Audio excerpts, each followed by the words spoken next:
அனைவருக்கும் வணக்கம். நம்ம இந்தியன் எக்கனாமியில் பேங்கிங் இன் இந்தியா அப்படிங்கிற சாப்டர் பார்த்துட்டு இருக்கோம். இந்த கிளாஸ் இல்லாமல் கோல்டு இன்வெஸ்ட்மெண்ட் ஸ்கீம்ஸ்னா என்ன அப்படிங்கிறத பற்றி பார்க்க போகிறோம். கோல்டு இன்வெஸ்ட்மெண்ட் ஸ்கீம்ஸ் அதாவது தங்கத்தில் முதலீடு செய்யும் திட்டங்கள். இந்த திட்டங்களை 2015 நவம்பர் மாதம் கவர்மெண்ட் ஆஃப் இந்தியா வந்து கொண்டு வந்தாங்க. இது எதுக்காக கொண்டு வந்தாங்க இந்த திட்டங்களை அப்படின்னு பார்க்கும்போது, பொதுவாக இந்த மாதிரியான திட்டங்கள், இந்த தங்க நகை சேமிப்பு திட்டங்கள்லாம் வந்து நகை கடையில் தான் வந்து கொண்டு வருவாங்க. ஏன்னா மக்கள் வந்து நகையை வாங்கணும், நம்ம கடையில் நல்ல சேல்ஸ் வரணும் அப்படிங்கிறதுக்காக இந்த திட்டங்களில் நகை கடையில் கொண்டு வருவாங்க. கவர்மெண்ட் ஆஃப் இந்தியா ஏன் இந்த திட்டங்களை கொண்டு வரணும் அப்படின்னா 2 ரீசன் சொல்கிறாங்க. என்ன அப்படின்னா, reducing demand of physical gold. Physical கோல்டுனா என்ன? நிறைய பேர் இன்றைக்கி வந்து தங்கம் வாங்கி வச்சுக்கணும் அப்படின்னு நினைக்கிறாங்க. ஸோ ஃபிசிக்கலாக வாங்கணும் அப்படின்னா நிறைய தங்கம் வந்து நாட்டில் வேணும் இல்லையா? இப்போ ஒவ்வொரு குடும்பத்துலேயும் இப்போ கல்யாணம் பண்ணி கொடுக்கணும் அப்படின்னா, நான் இத்தனை சவரம் நான் வந்து நகை வந்து போட்டு அமிச்சேன், நான் இத்தனை சவரம் போட்டு அமிச்சேன் அப்படின்னா நிறைய ஃபிசிக்கலாக கோல்டு நிறைய தேவைப்படுது இல்லையா? ஸோ இந்த ஃபிசிக்கல் தேவையை குறைக்கும் விதமாக இந்த திட்டங்களை வந்து கொண்டு வராங்க. அதன் பிறகு gold imported every year financial saving. So இந்த ஃபினான்ஷியல் தேவைக்காக, சேவிங்ஸுக்காக ஒவ்வொரு வருஷமும் நாம் வெளிநாடுகளிலிருந்து தங்கத்தையும் நாம் இம்போர்ட் பண்ணிகிட்டே இருக்கோம். இம்போர்ட்டை வந்து குறைக்கிறதுக்காகவும், இந்த தங்க இறக்குமதியை குறைக்கிறதுக்காகவும் இந்த கோல்டு இன்வெஸ்ட்மெண்ட் ஸ்கீம்ஸை கவர்மெண்ட் ஆஃப் இந்தியா 2015 நவம்பர் மாதம் வந்து கொண்டு வந்தாங்க. ஸோ இதில் 2 வகையான ஸ்கீம்ஸ் வந்து கவர்மெண்ட் ஆஃப் இந்தியா வந்து கொண்டு வந்திருப்பாங்க. ஸோ நம்ம 1 by 1 பார்க்கலாம். முதலாவது திட்டம் வந்து சவரன் கோல்ட் பாண்ட் அப்படிங்கிற திட்டம். இந்த சவரன் கோல்ட் பாண்ட்ஸ் வந்து ஆர்பிஐ வந்து இஷ்யூ பண்ணுது behalf of government of India. Government of இந்தியாவுடைய சார்பாக ஆர்பிஐ வந்து இந்த பாண்ட்ஸ் வந்து இஷ்யூ பண்ணுறாங்க. இதை வந்து ருபீஸில் வந்து அவங்க இஷ்யூ பண்ணுவாங்க. ஸோ இதில் வந்து கிராம்ஸாக வந்து டினோட் பண்ணப்பட்டிருக்கும் அப்படின்னு சொல்லுவாங்க. அதாவது ஒரு பாண்ட் பேப்பர் இருக்குன்னு வச்சுங்களேன். ஸோ இதில் வந்து 8 கிராம் அப்படின்னா அந்த 8 கிராமுக்கான பாண்டை நம்ம ருபீஸாக கொடுத்து நம்ம வாங்குற மாதிரி இருக்கும் அப்படின்னு சொல்கிறாங்க. இது வந்து பேப்பர் ஃபார்ம்லேயும் இருக்கும், அதே போல் நம்ம டிமார்ட் மெத்தட்லேயும் வந்து வாங்கலாம் அப்படின்னு சொல்கிறாங்க. பேப்பர் ஃபார்ம்னா என்ன? ஒரு பாண்ட் பேப்பர் மாதிரி இருக்கும், நம்ம காசு கொடுத்தோம் அப்படின்னா அந்த பாண்ட் பேப்பரை அவங்க கொடுப்பாங்க. டிமார்ட் ஃபார்ம்னா என்ன? ஷேர்ஸாக இருக்கும். நீங்கள் ஷேர் மார்க்கெட்டில் இருக்கிறீங்க அப்படின்னா உங்களுக்கு தெரியும், நிறைய பேர் வந்து கோல்டு வந்து இன்வெஸ்ட் பண்ணுவாங்க. ஸோ தங்கத்துடைய விலை வந்து நாளுக்கு நாள் உயர்ந்துட்டு போகுதே இல்லையா? ஸோ அதுலேயும் வந்து இன்வெஸ்ட் பண்ணுவாங்க. ஸோ நேரில் போய் ஒரு கடையில் போயிட்டு தங்கம் வாங்குறதுக்கு பதிலாக இது மாதிரி ஷேர் மார்க்கெட்டில் இந்த கோல்டுலேயும் வந்து இன்வெஸ்ட் பண்ணலாம். ஸோ இது மாதிரி 2 ஃபார்மாகவும் நீங்கள் இந்த சவரன் கோல்டு பாண்ட்ஸை வாங்கலாம் அப்படின்னு சொல்கிறாங்க. ஸோ மினிமமாக வந்து நம்ம 1 கிராம்லேருந்து 500 கிராம் வரைக்கும் வாங்க முடியும் அப்படின்னு சொல்கிறாங்க. 1 கிராம்லேருந்து 500 கிராம் வரைக்கும் நாம் கோல்டு பாண்ட்ஸை வந்து வாங்க முடியும். அதன் பிறகு இதுக்கு இன்ட்ரெஸ்ட்டாக வந்து 2.5 இன்ட்ரெஸ்ட் வந்து கொடுப்பாங்களாம். 2.5% வந்து இன்ட்ரெஸ்ட் வந்து இதில் கொடுப்பாங்களாம். இது வந்து பர் ஆனம். ஸோ இது ஆஃப் இயர்லி பேசிஸில் வந்து கொடுப்பாங்களாம், ஒவ்வொரு 6 மாதத்துக்கு ஒரு முறையும். ஸோ இதில் என்ன இன்ட்ரெஸ்ட்டோ அதை வந்து கொடுப்பாங்களாம். இப்போ 2.5னா என்ன? 1.25 வந்து ஒவ்வொரு 6 மாதத்துக்கு ஒரு முறையும் இன்ட்ரெஸ்ட்டாக வந்து கொடுப்பாங்களாம். ஸோ ஆஃப் இயர்லி பேசிஸில் வந்து இன்ட்ரெஸ்ட் வந்து கிரெடிட் ஆகும் அப்படின்னு சொல்கிறாங்க. ஸோ இது டெனூர்னா என்ன? குத்தகை காலம். இப்போ நாம் ஒரு கோல்டு பாண்ட் வந்து வாங்குகிறேன். இப்போ உதாரணத்துக்கு நான் வந்து ஒரு 50 கிராம் வந்து கோல்டு பாண்ட் வாங்குறேன் அப்படின்னா அதோடைய குத்தகை காலம் அப்படிங்கிறது நம்ம 8 வருஷம் வரைக்கும் அந்த கோல்டு பாண்டை வந்து வச்சுருக்கலாம். நான் ஒரு 10 அதை சொன்னேன் இல்லையா, ஒரு 50 கிராம் கொடுத்து வாங்குறேன் அப்படின்னா அது 8 வருஷம் வரைக்கும் நாம் அந்த கோல்டு பாண்டாக வச்சுக்கலாம். அதன் பிறகு நாம் அந்த பேப்பர் எடுத்துமே கொடுத்து, அந்த பாண்ட் எடுத்துமே கொடுத்துட்டோம் அப்படின்னா அதுக்கு நிகரான அமௌண்ட் வந்து என்கிட்ட கொடுப்பாங்க. ஸோ 8 வருஷம் நான் வரைக்கும் அதை வச்சுக்கலாம். இன்கேஸ் வந்து இடையில எனக்கு இந்த கோல்டு பாண்ட் தேவையில்லை, நான் சேல் பண்ணுறோன்னு நினைக்கிறேன் அப்படின்னா நீங்கள் 5 வருஷத்துக்கு மேலே தான் சேல் பண்ண முடியும். 5 இயர்ஸ் எக்ஸிட் ஆப்ஷன் அப்படிங்கிறது 5 வருஷத்துக்கு அப்புறம் தான். அந்த திட்டத்திலேருந்து வெளியே வரணும் அப்படின்னா 5 வருஷத்துக்கு அப்புறம் தான் நீங்கள் வெளியே வரணும். இதுக்கு வந்து எக்ஸம்ஷன் ஆன் டேக்ஸ் தள்ளுபடியும் வந்து இருக்குன்னு சொல்கிறாங்க. இப்போது நம்ம எந்த ஒரு பொருள் வாங்கினாலும் நம்மளுக்கு வந்து அதில் லாபம் கிடைக்குது அப்படின்னா நம்ம குறிப்பிட்ட % வந்து டேக்ஸ் கட்டணும் இல்லையா? ஆனால் இதில் நீங்கள் டேக்ஸ் கட்ட வேண்டிய அவசியம் கிடையாது. எக்ஸம்ஷனும் வந்து உங்களுக்கு இதன் மூலமாக வந்து கிடைக்குது அப்படின்னு சொல்கிறாங்க. நான் இப்போ நான் கடையில் போய்ட்டு ஒரு நகை வாங்குகிறோம் அப்படின்னா அதுக்கு வந்து டேக்ஸ் கட்டணும் இல்லையா?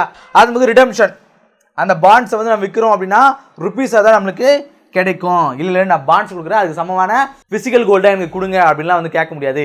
நம்ம ருப்பீஸ் கொடுத்து வாங்குகிறோம், திரும்ப நமக்கு ருப்பீஸாக தான் வந்து கிடைக்கும் அப்படின்னு சொல்கிறாங்க.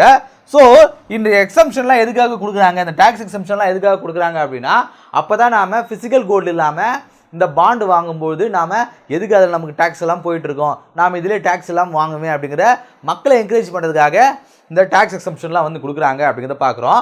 அடுத்தா கோல்டு மனிடைசேஷன் ஸ்கீம். ஸோ முன்னாடி பார்த்தது வந்து கோல்டு பாண்டாக வாங்குறது. கோல்டு மனிடைசேஷன் ஸ்கீம்னா என்னென்னா bureau of Indian standard, BIS அப்படின்னு சொல்லுவாங்க. Bureau of Indian Standard and Collection Purity Testing Center CPTC அப்படின்னு சொல்லுவாங்க. இந்த ரெண்டு இடங்களும் என்ன பண்றாங்க அப்படின்னா கோல்டை வந்து பேங்க்குக்கு பதிலாக வந்து இவங்க கலெக்ட் பண்றாங்க. இப்போ நம்ம கிட்ட வந்து கோல்டு இருக்கு அப்படின்னா ஸோ நம்ம வீட்டில் வந்து சேஃப் இல்லை அப்படின்னா நம்ம நகைகளை பேங்க்ல கொண்டு போய் வைப்போம். ஸோ அதுக்கு அவங்க இன்ட்ரெஸ்ட் வந்து கொடுப்பாங்க. பேங்க் இல்லாமல் சில இடங்கள் BIS அதே போல் CPTC இந்த இடங்களையும் வந்து கவர்மெண்ட் வந்து புதுசாக அனௌன்ஸ் பண்ணுறாங்க. நீங்கள் ஸோ இந்த இடங்களையும் வந்து உங்களுடைய கோல்டு வந்து நீங்கள் பாதுகாப்பாக வச்சுக்கலாம். ஸோ அதன் மூலமாக கலெக்ட் கோல்டு பிஹாஃப் ஆஃப் பேங்க்குக்கு பதிலாக இவங்க கோல்டு வந்து கலெக்ட் பண்ணுவாங்க.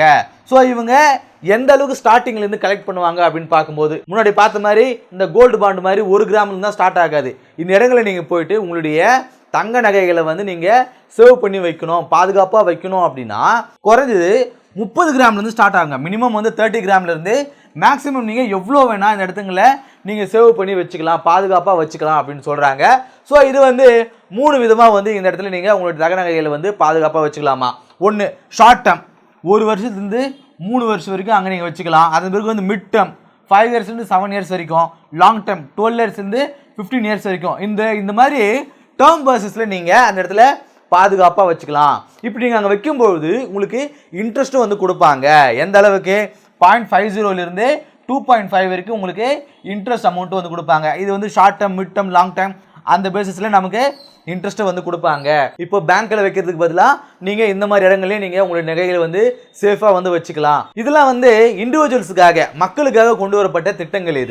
இது மட்டும் இல்லாமல் 2019 2020 RBI வந்து இன்னுமே வந்து லிபரலாக சில விஷயங்கள் வந்து ஏற்படுத்துகிறாங்க. என்னென்ன இந்த மாதிரி சேரிட்டபிள் என்டிட்டிஸாக இருந்தாலும் சரி, ஸ்டேட் கவர்மெண்ட்டாக இருந்தாலும் சரி, சென்ட்ரல் கவர்மெண்ட் இருந்தாலும் சரி, அதே போல் ஒரு கார்பரேட் என்டிட்டிஸாக இருந்தாலும் சரி, யாராக இருந்தாலும் உங்களுடைய நகைகளை நீங்கள் இதில் சேவ் பண்ணி வச்சுக்கலாம், இந்த இடங்களில் வந்து பாதுகாப்பாக வச்சுக்கலாம் அப்படிங்கிற நிறைய லிபரலைசேஷன் வந்து RBI வந்து 2019 2020 வந்து கொண்டு வராங்க.